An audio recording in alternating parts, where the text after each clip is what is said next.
So he had directed for Broadway, including a stage Chicago and for Los Angeles, I think. But this is his first movie, so it's pretty incredible. Well, I don't know. I didn't know what I was doing. Well, I have an opening question for both of you. As usual, for this series, we've asked the artist and the filmmaker that we work with to choose a film inspired by the American values. This is kind of counterintuitive. It's wonderfully counterintuitive. I'd like to ask you both why you picked it. Well, selfishly, I hadn't seen it for 15 years. So, we haven't seen it since. And that was really special for us. I'm still actually kind of emotional right now because we haven't seen it. You know, you spend so much time on it. It's so meticulous work.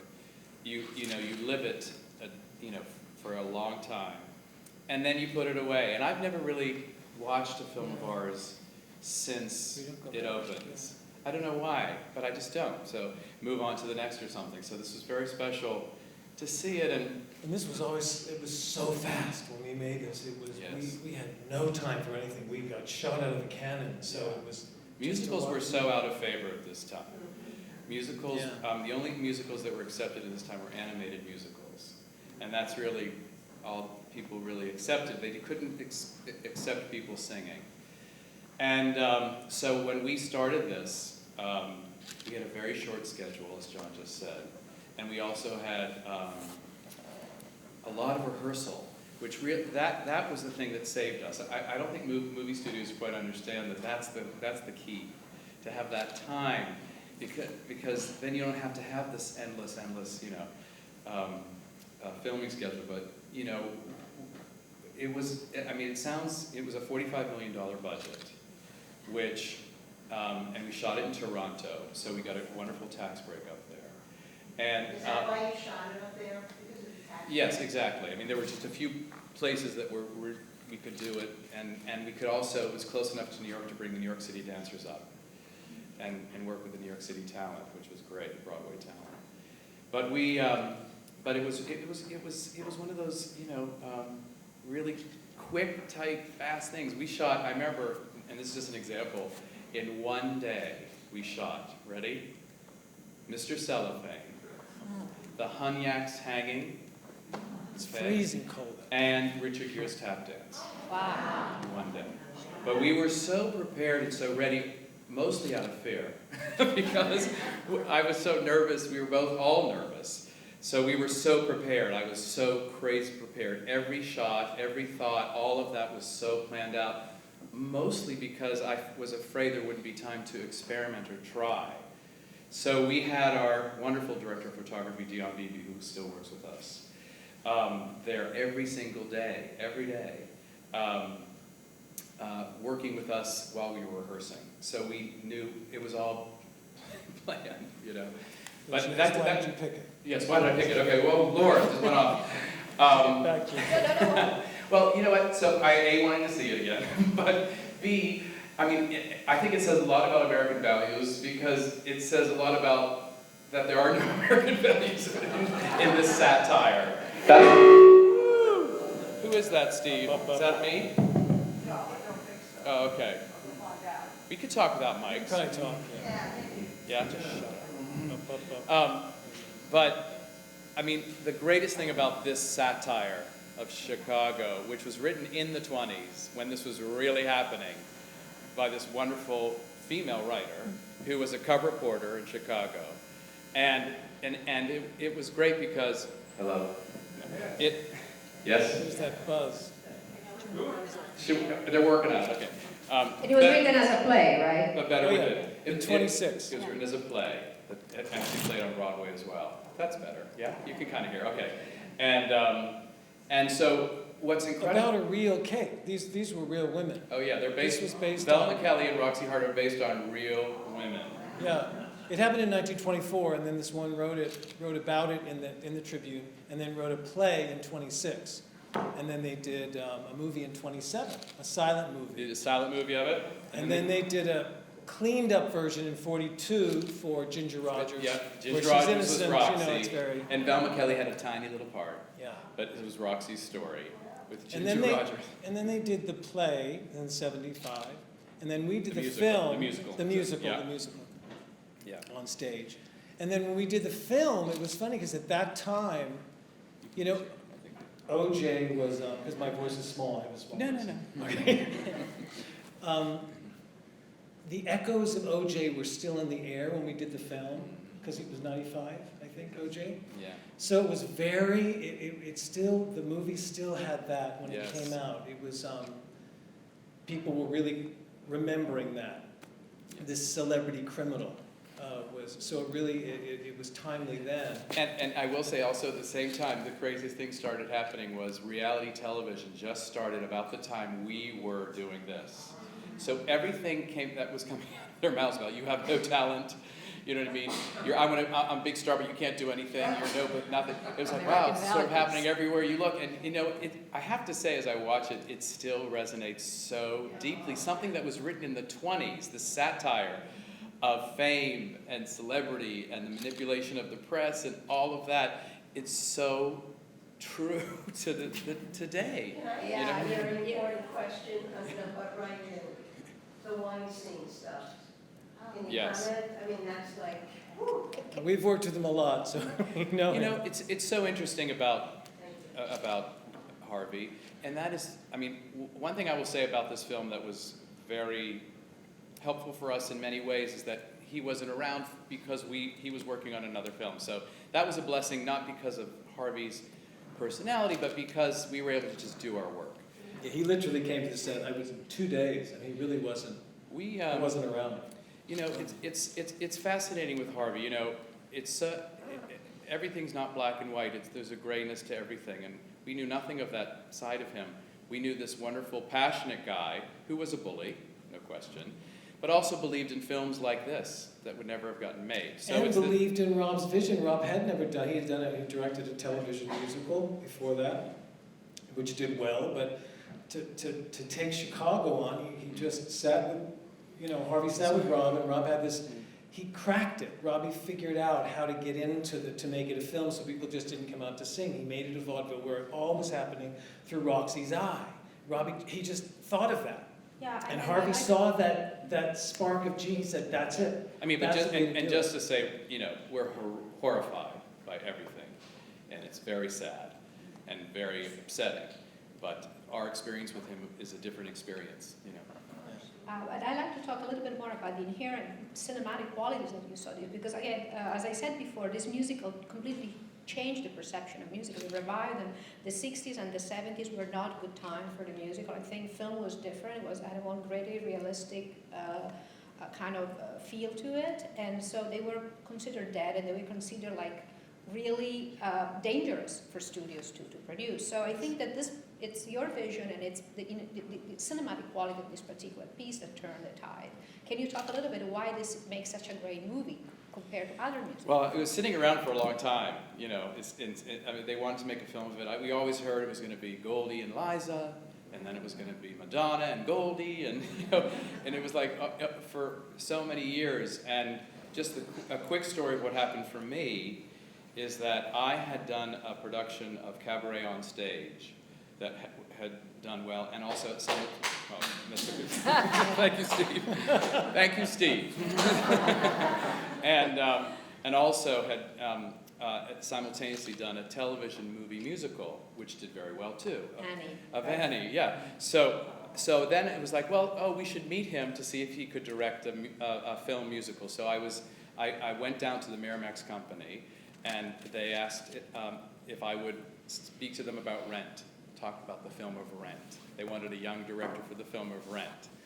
And I said at my little meeting, I said, before we talk about Rent, can we just talk about Chicago? Because it was my favorite musical growing up for many reasons. And I loved it. I'd seen it so many times, and I didn't want to see another musical go down. Because when a musical's bad, it's bad. Do you know what I mean? Because it's not, and I knew what they were doing because I'd read the script. I had been asked a few years before to choreograph a film of Chicago with another director. And I read the script, and it was horrendous, because what they did was they tried to take a concept musical, because that's what this is. It's a vaudeville musical, In fact, on stage, it was called Chicago, a musical vaudeville. That's what Bob Fosse called it, because all the songs are presentational vaudeville numbers based on vaudeville routines, like Burt Williams' Mr. Cellophane, that song Nobody, or Helen Morgan's The Torch song on top of the piano in Funny Honey, or the Sophie Tucker, Queen Latifah number, it's all based specifically on those routines. So, wait, where was I? Just getting off with the film. Yeah, I'm sorry, yeah, so anyway, yes, the script. So the script tried to turn this vaudeville musical into a book musical where people sang the songs to each other. Traditional. So the first, I remember looking, and all that jazz, it was the concept of the script to have I guess a construction worker. It was a big shot of Chicago coming down, and the lid, the manhole cover would come off, and there was a construction worker that looked right into the camera and said, "Come on, babe, why don't we paint the town?" With a hard hat. Because that was the idea, to sort of everybody just sings, and so you just sing, like no and I was horrified by that, So when I spoke to them, I said, I just feel that the most important thing is to retain vaudeville musical form, the concept of this musical. It's not a book musical. It's not a straightforward musical. It's all told through vaudeville routines. So I start to explain to this woman, and then she grabbed me and brought me into Harvey Weinstein's office, and she said, "Say what you just said to me," And he started fighting me, saying, "You can't do a theatrical, seem like a theater piece." And I said, "No." I said, "I think it can be on two different realities. I think you can be in a real world, in a real place, and then be on stage." And so I remember, and I hadn't really thought it completely through, but I knew it could work. It was the time of music videos, where you're in like 4 different places at once. You can cross-cut fast and not think about it. And I remember showing him Mr. Cellophane, talking about Mr. Cellophane. I actually did it for him in the room. And I said, I can pick up my hat in an office with Billy Flynn and put it on, and I'm on stage. And he was just fascinated by that. And then the next day I was offered the film. And there is another thing that I think is very noteworthy about this particular musical, is that you really fought to have actors, not dancers, not singers. I think over the years Madonna was mentioned, Britney Spears, all kind of, people that were coming from the music world. You really brought actors. I didn't remember how great Richard Gere was as Sarah. I'd forgotten those were too not, until I actually forgotten how I think Richard's pretty spectacular in that film, because he really understands the tone. Yeah. So can you talk a little bit about your using of actors in the musical, why it's important to bring, in your other musical, you've brought in Meryl Streep, you've brought in people that don't normally sing or dance.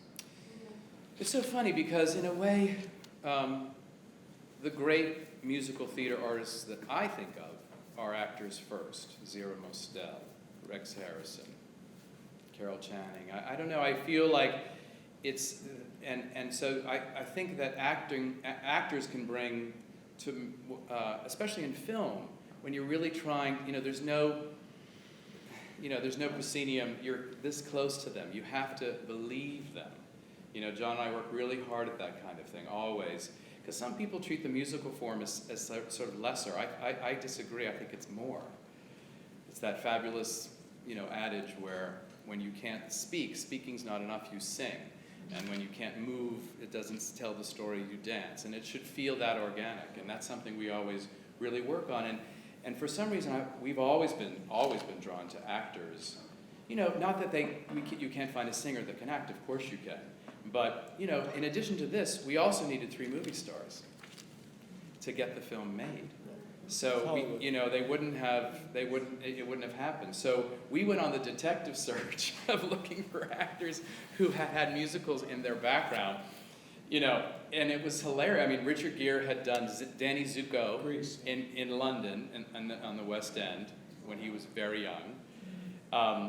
Renee Zellweger had never done a musical, never done theater, but was a cheerleader, so we knew, right? And we thought, well, she's physical. You see all that in Roxy when she's doing all those walkovers and things, that's all, because she knew how to do that. We took advantage of what she could do.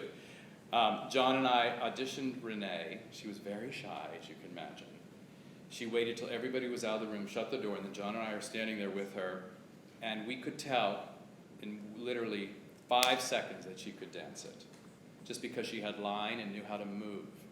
And Great legs, too. And great legs, and we, and then Catherine was the most obvious choice. At that time, she was a very big star on the rise. We knew about her West End experience. She had starred in 42nd Street in the West End. She was in Annie as a kid. She had been in Pajama Game on stage. She was ready to go. And so that was the first one cast. And then Renee, I never forget having a little interview or meeting with her at the Four Seasons in Beverly Hills, and oh my gosh, she said, I'm reading this thing and I'm seeing the gun, the gun, the gun, the gun, the gun, the gun, the gun, the gun, the gun. What is this thing, And I explained it to her why I thought she was so perfect. And I mean, the reason we love her in this part is that her vulnerability, she's a wannabe, and she's frail, and Catherine's this strong, strapping, pro, and that's what it was like in real life. I mean, explain what happened in rehearsal. Renee just sat back with her little glasses on and just watched. She wouldn't even start doing anything for like a month or so. She'd watch this is the great thing about rehearsing this movie. It was a true company. Everyone would come and watch everybody else rehearse. So they felt, we're all in the same boat. Renee would come and watch Richard rehearse, or Catherine.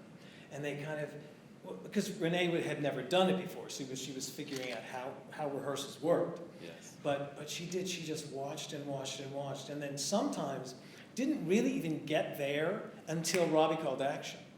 She would really surprise us. We were nervous a lot. She said something to me once which I'd never heard before, because I was coming from the theater. And I said, well, let's rehearse this, let's rehearse, it was the scene where she fires Billy Flynn. And I said, let's rehearse this in the morning before we shoot. I said, because, we touched on it, but we hadn't really done it. And so we started doing it, and she was marking it. She wasn't doing it full out. And I said, Renee, she goes, let's not squeeze the lemons. And I thought, I've never heard that before. I was like, what does that mean? Let's squeeze the lemons. And I was like, oh, she's a film actor. She's a film actor. She comes from that discipline. That's what she knows. And she wanted it to happen in the moment, and that was her process, Where Catherine, who had come from theater, wanted to do it 100,000 times over and over, full out every time. I want to follow up on something you said. When you mentioned when you don't have enough words, you sing, and when you don't have movement isn't enough, you dance. Musical is associated to as a euphoria, buoyancy. You seem to imply that as a genre, it offers an extra level of depth, a further level of depth. Is that? Well, songs are monologues, basically, right? You can get inside what they're feeling and thinking. On stage, you have a monologue, a Shakespearean monologue, where you get inside. In a musical, with a good musical, yes, there's entertainment, but you can tell a story. And my test always and I know this is the test that true, people who really know musicals and musical film understand. If you pull the song out of the film, and you don't miss it, it didn't do its job. Because something has to happen in the story and to the development of the character in the song. So both reach for the gun is a perfect example. At the beginning, he's trying to sell the press the idea. He's trying to manipulate the press as the master puppeteer, that they both reach for the gun, and that's what he wants on the front headline all over Chicago, right? So at the beginning, he has to, first of all, she blows it and speaks when she says she wouldn't, because she wants the limelight, because Velma gives her that little nasty bit of advice, don't let him hog, because she... So then he says, shut up, dummy, and it turns into a ventriloquist vaudeville number.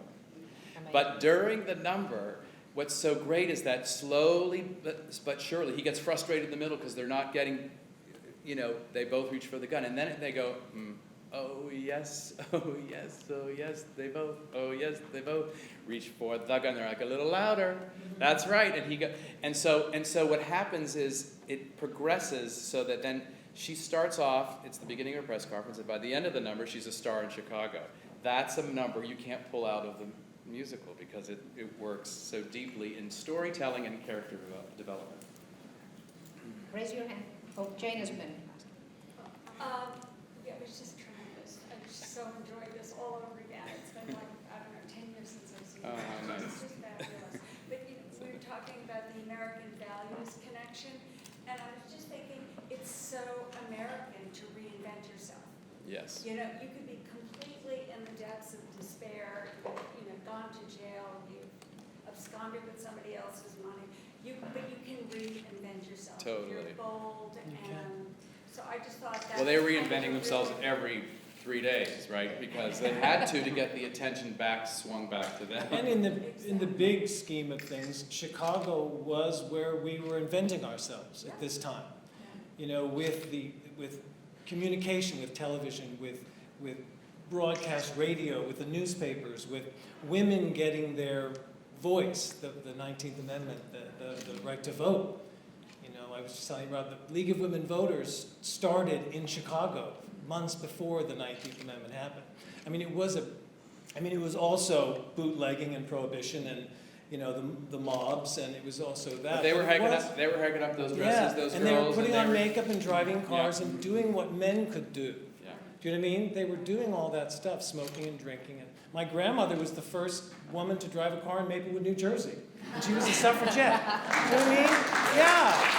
So it was that Chicago was the place that it was all starting with jazz, the new music, the new expression. Yeah. So it wasn't all bad. It was moving forward too. Yeah. And True. you let that really ride through where you just thought there's no way you're getting out of this, and you really let it go through kind of with gusto, that at the end they triumphed.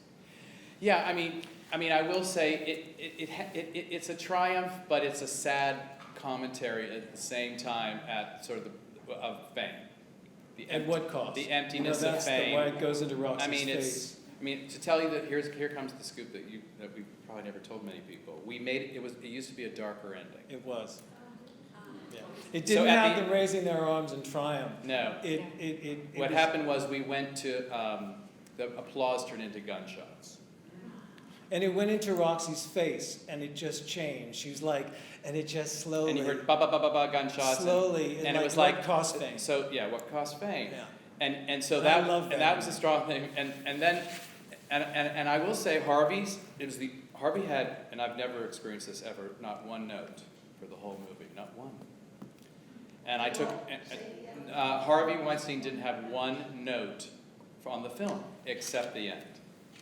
And he said, "Is there any way we can achieve both?" And it was very smart because it's a musical too. So can we have? So that's why that crazy. And I said no, and Roxy said yes. He's So a let me think about compromiser. that. Well, because I thought, well, I wonder if we could achieve that. I wonder if we could achieve that. So it finishes singing all that jazz, and it's wild and crazy, and you see. I mean, all that crazy cutting at the end is that kind of circus manic craziness, and it seems a little greedy, and women seem a little greedy, and it's so it's a taste of that. At the same time, you're also you have to do a musical that has that kind of excitement at the end. So we worked hard to find our way into that ending. And it speaks to the murkiness of the old thing, you know. Yeah, I mean, Yes. you have to remember it's a satire, Yeah. right? The matron of the jail is their agent. Just to be clear, right? Do you know what I mean? And Billy Flynn is tap dancing through every trial. I mean, it is a satire of that time, no question. And there is a sense of triumph for these two down on the luck girls. But it does say something about American values, for sure. Yes. It does say, that we're like suckers. And we buy it and watch the Housewives of Atlanta, and they're stars. Yeah. I mean, that's kind of the Everyone's truth. watching. Yeah, but from a European, coming from Europe, Yes, yes. we love these values. We love the resourcefulness. Yeah. From seeing it, I was seeing the film yesterday, and it just like it speaks so much to the resourcefulness and to the inventive. We are much more jaded. Right? Yeah. So, Well, it's funny. It's a satire, and there's a cynical nature, but we ask the actors, don't play the cynicism at all, ever. Just play the truth of the characters. Let the comment be on the piece itself. Yeah. I think she had a question. Yeah, I wish you would talk about the Sophie Tucker aspect of Oh, so, That's yeah. so amazing. Well, I'll tell you something. She was very brave, and this is a fun little thing. On the morning we were about to this shoot freaked it. me out. This, The morning we were about to shoot it, I turned to John and said, I'm restaging. I had worked months on her to get her to do. It wasn't. John, It was a process. John created all those. And I love her to But death. John, you created all those performances. Yes. I'm So sorry. go on. No, But- I'm seriously. He crafted everybody's But so performance. we had this. In we had rehearsal. the number all done. Yes. It all happened on stage, and then we were in kind of audience as we were filming it, and I'll let you take. But I just wanted to give that. We were so specific on every little gesture. Yes. And then Rob said, I don't know. I think she should come out into the audience, which means change the whole number.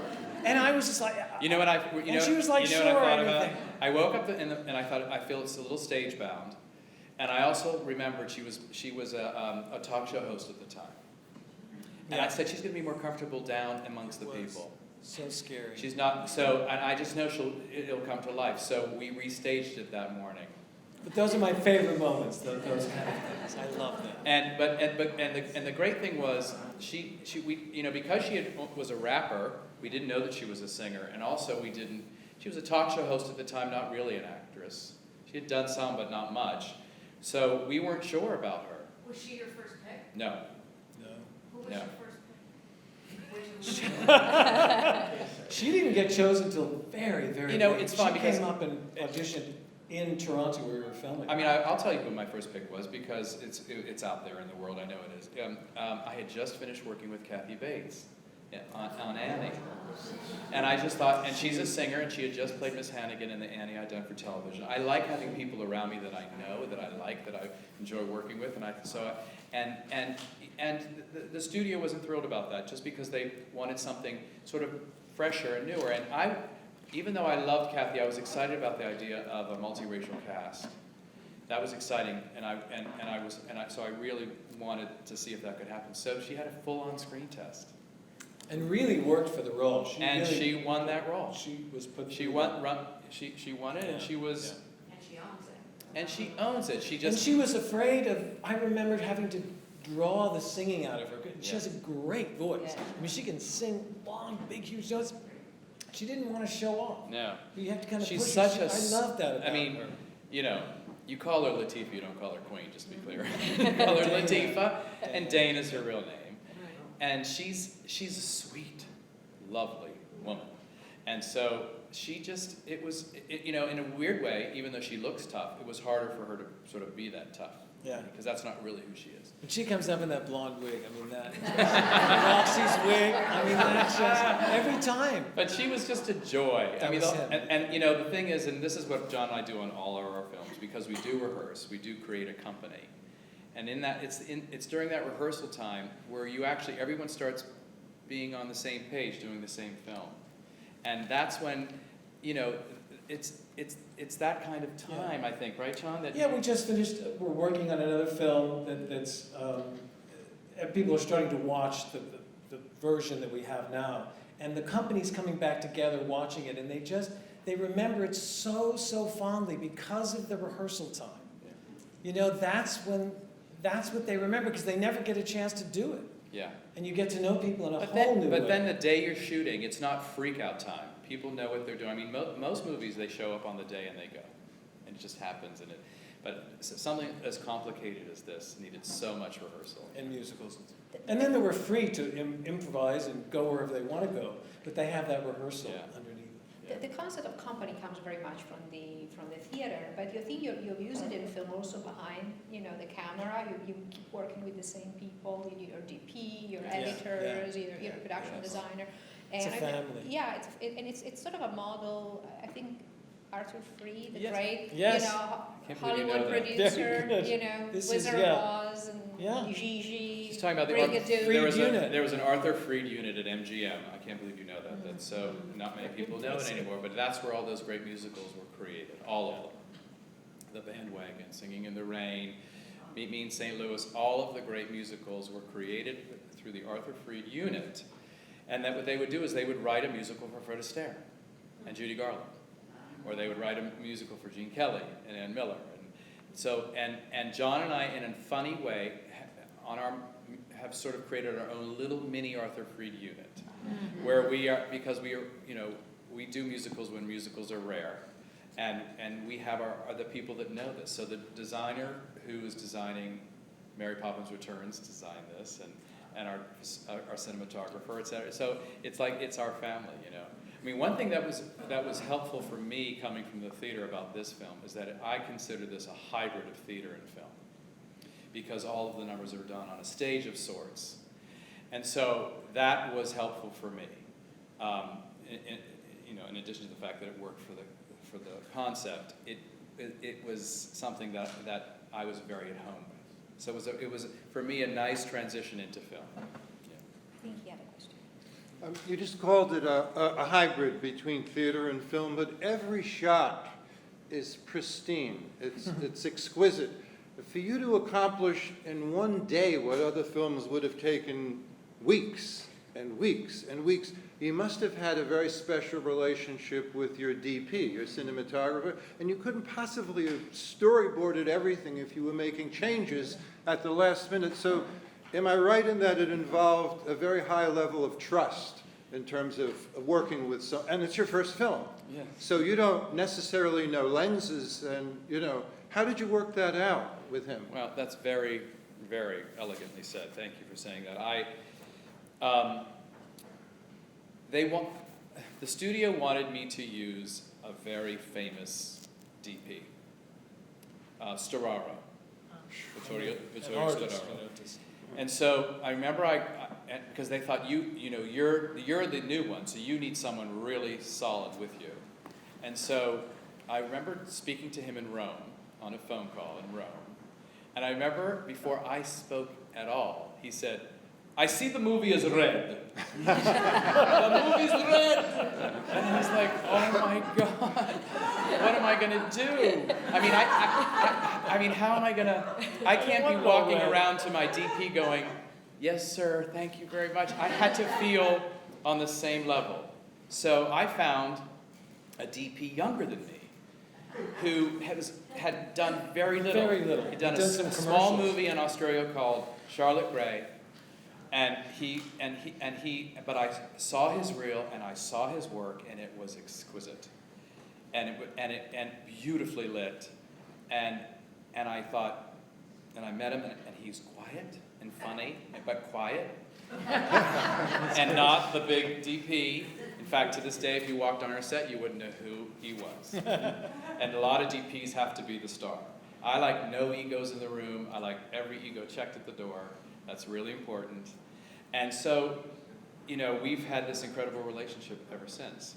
And so what happened was it was built together. And normally on a film of this, with this kind of crazy intercutting and back and forth, there's a lot of storyboarding. But we did something different. We rehearsed, and we did live storyboarding because he came and filmed it with a video camera in rehearsal. So I mean, as example, Roxy would grab the bedposts, and then, I mean, this happens 8 million times in the film, and then the dancers grab Velma. Do you know? It's like it was like hand, knee, everything. All that detail was all rehearsed, and every second of it. I mean, a little thing like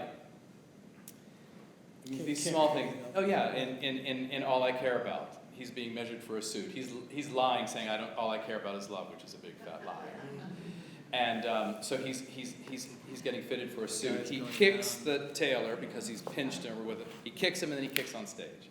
Like all of that was all, and I remember, I would have my little list. We had to get all these things because you do the master shots, but then you'd have to get all the detail.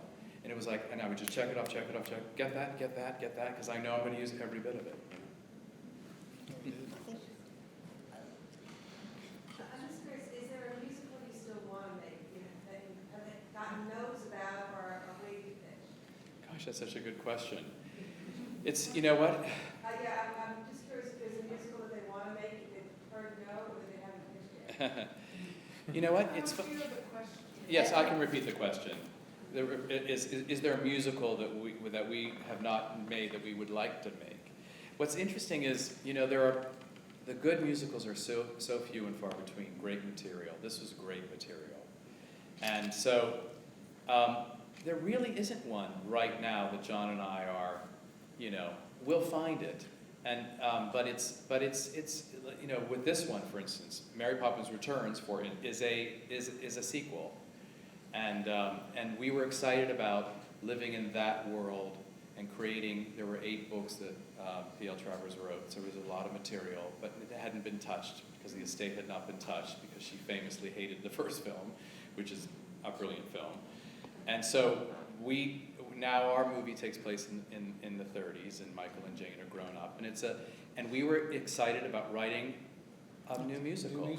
So we started from scratch and wrote a musical that took us many years, and we started in 2015, and this will open in 2018 this year. So Christmas, right? Christmas. Yes. So it takes that kind of so what we did was we found material that we liked the idea of, but created a musical for film, which is rare, because most are either Broadway transfers, like Into the Woods was for us, or Chicago. We've never done the classic Arthur Freed thing, and write a musical for film, which was incredibly freeing, because usually what you're doing is trying to translate something from stage to film, and this was created just on its own. Nick? Obviously, there were endless rehearsals. Were there any moments in the film that were improvised? Gosh, you know what? Not much. Not much. Because it's such a tight machine, the film. You know what I mean? That's the thing. There's not a lot of book scenes, there's fewer book scenes because it goes number. And we also actually had to take some numbers out, which was hard. There's a number that we did shoot. When Velma and the matron are listening to the radio, and they're listening to Roxy's trial on the radio? Well, there was a number there called Class, which is a hilarious number, about class on stage, and how people have no classes. They're sitting there like it was in a jail, you know what I mean, smoking. No one has any class anymore. It's a hilarious, funny number. So we shot it, and we put it in the film, and we realized that it was dishonest with the rest of the film, because it was a book number. It was a number just 2 people singing in an office, and it wasn't the vaudeville number, and it stuck out like that. It stuck out like that, because I think when you do a musical, you have to set the rules of the film in the first 10 minutes. I mean, really set the rules, and then you've got to make sure you follow them to the very end. And we thought, I wonder if it's going to work. I mean, what happened was the lights went down, and so it was slightly theatrical. But also, Roxy was the impetus for every fantasy. It was always through her eyes. She sees Amos as they're pulling away in the police car, and she sees him standing there, and you start hearing the beginnings of the song, Mr. Selby. She's always the person that was projecting these fantasies, and she wasn't part of it. So it felt dishonest. And it was also a ballad of sorts, even though it was funny, and at that time in the movie it killed the momentum. Yeah. It was a real momentum killer. It's not, we don't have 2 acts here. It works great in the play, in the musical. Fantastic. Broadway show. It's like an in-one number. But it killed it. Yeah, I mean, sometimes you don't know. So it told us. We watched it once, and it's like... Yeah, so it's on the extras DVD. I think we're I was Selling going to say, it's marvelous. I can't tell you how much I enjoyed it. Oh, thank you so much. Thank you.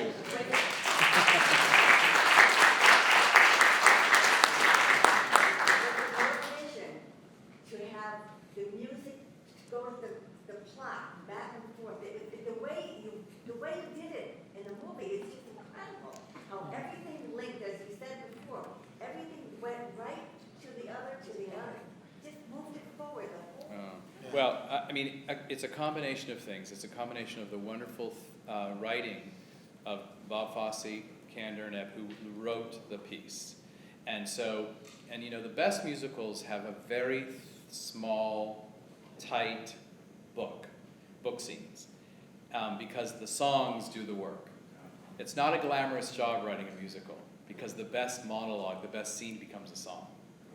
That's just sort of what happens, But so it was a combination of that. Bill Condon, who wrote this with myself, we were meticulous.